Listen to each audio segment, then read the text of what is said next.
Basil అంటారు, సంకరజాత్ అంటారు. ఈ ప్ర మీ పార్టీకి ఇవన్నీ జరిగినాయి.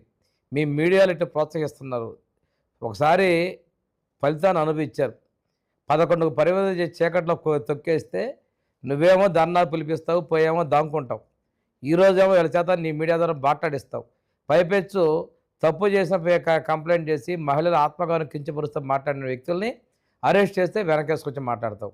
అమరావతితో పెట్టుకున్నావు. ఆ రోజు 11 పరిమితం అయ్యావు. మళ్ళీ అమరావతి ఆడబిడ్డల మీద, మహిళల మీద మీరు, మీ ఛానలు, మీ నాయకులు చేసేటువంటి వ్యాఖ్యల్ని యావత్ సభ్య సమాజం చేత్కరిస్తూ ఉంది. అయినప్పటికీ మీ ప్రవర్తనలో మార్పు రాలేదు. దీని మీద మీరు చట్టపరంగా మా ప్రభుత్వం చర్యలు తీసుకుంటుంది. మీ పతనానికి ఇది పూర్తి పరాకాష్ఠలుతుంది. పూర్తిగా అంధకారంలోకి మీ పార్టీని తోసేసి పార్టీ మూసేసే రోజులు కూడా వచ్చాయి. అయినా కానీ మీ ఛానల్ కూడా ఈరోజే మీరు బేషరతుగా విత్డ్రా చేసేసుకోండి. మహిళల పట్ల అసభ్యంగా పలికినటువంటి మీ ఛానల్ని కూడా, మీ మీడియాను కూడా మీరు మూసేది తప్పదు.